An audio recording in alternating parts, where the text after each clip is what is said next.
Gamescom 2024 started, and while the intro night really didn't have many games that I was interested in, Arknights Endfield seems to be on in full display. Now, if this is your first time here, consider subscribing to the channel, hitting the little bell notification. That way you remain up to date with every single thing that I post, and I post daily. Do not miss out. Arknights Endfield, of course, is an upcoming gacha game that is set to shake the foundations of the genre, being a semi-action, semi-open world gacha game that is set in the Arknights universe, that is connected to an extent, but also a completely standalone title that is playable with absolutely no knowledge of the Arknights game before it. I know there are multiple content creators like Chaotic here that really wanted to go to this event. I would have loved to as well. Looking at the pictures, it looks like it is packed with players. They are all having an immense amount of fun. The cosplayers look absolutely incredible.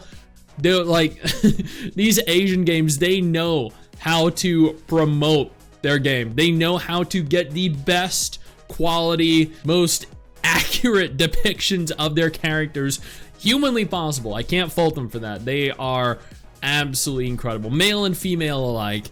Arknights Endfield is one of the gacha games that I am most anticipating because I'm a huge fan of Arknights. I love strategy games, I love tower defense games, tactical games. Arknights is one of the games that I have played the most.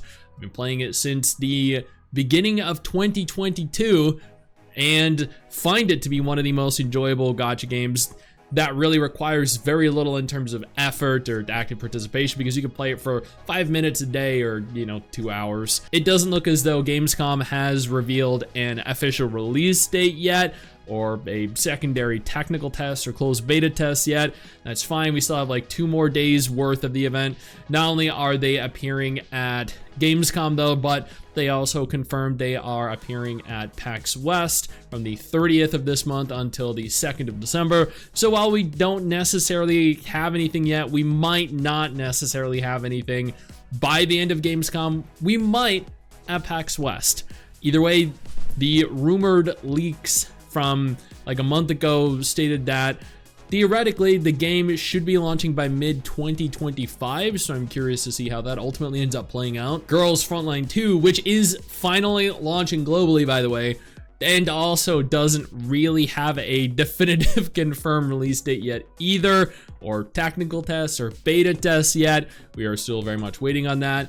Has been very active on their global Twitter recently, posting information about the game, posting characters, posting GIFs. The Chinese version of the game has been even more active than the global version, pushing out new content, new characters. This is another gacha game that I'm eagerly anticipating, purely because A, the character models look absolutely phenomenal, more fluid than almost any other gacha game out there, more detailed than almost any other gacha game out there, and there is a significant emphasis on the interactive options you have with your waifus. There's like a dorm system that allows for you to investigate the intricate details of your characters, to observe their day-to-day activities when not fielded out in battle. Other than that, it has some great looking combat, what seems to be a solid story.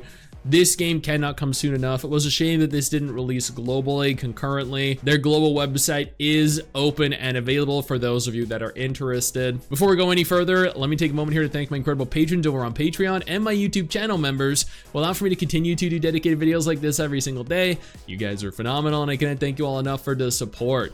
Now let's keep talking. NIKKE has officially rolled out their Evangelion collab. As a proud NIKKE player, I can say with utmost certainty that I am thoroughly enjoying everything that I have experienced thus far. I love Evangelion.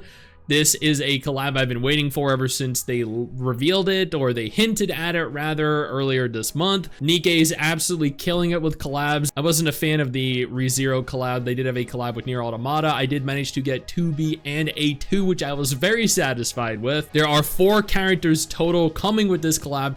It started yesterday. There are also unique collab school uniform costumes that I was not aware were there and present. So this is something I'm gonna have to go ahead and take a look at when I log back in to do my dailies later today. People always ask me, Stix, what is your favorite gacha game? And they're always of the impression that it's going to be something like Genshin or Star Rail or Wuthering Waves, and I'm always like, NIKKE. And they're like, NIKKE? And I'm like, yeah, NIKKE.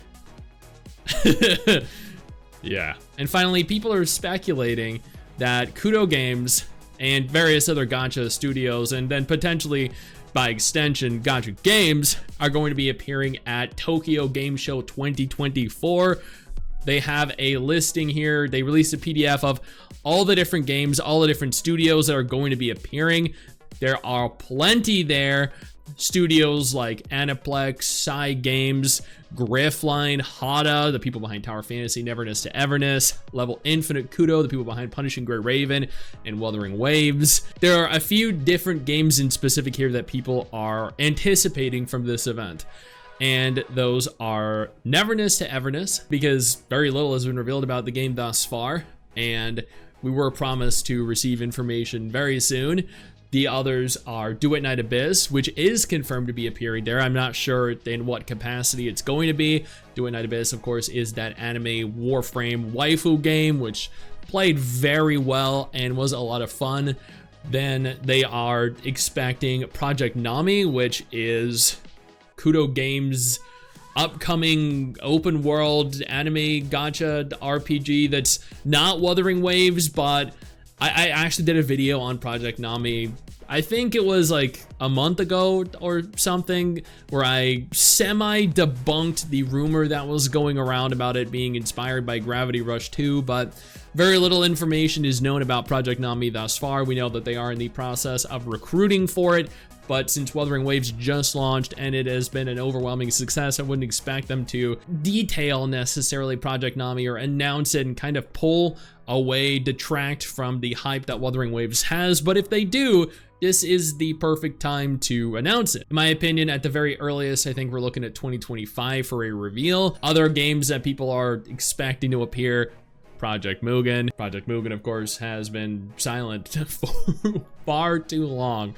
However, as I noted, I did a dedicated video on this, like within the last couple weeks as well.